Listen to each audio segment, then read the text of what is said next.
ஒரு ஜனநாயக நாட்டுல 70 கோடி ஜனங்களுக்கு மத்தியில அவ்வளவு பெரிய சாம்ராஜ்யம், அவ்வளவு பெரிய கட்டமைப்பு, இதை எப்படி உருவாக்குனாங்கிற அக்கறையும் இருக்கு.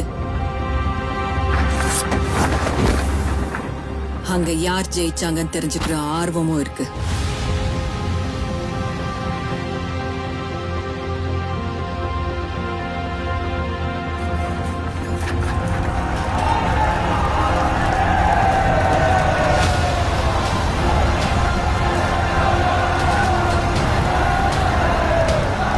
யுத்தங்கள் நடக்கிறது வெற்றிக்காக.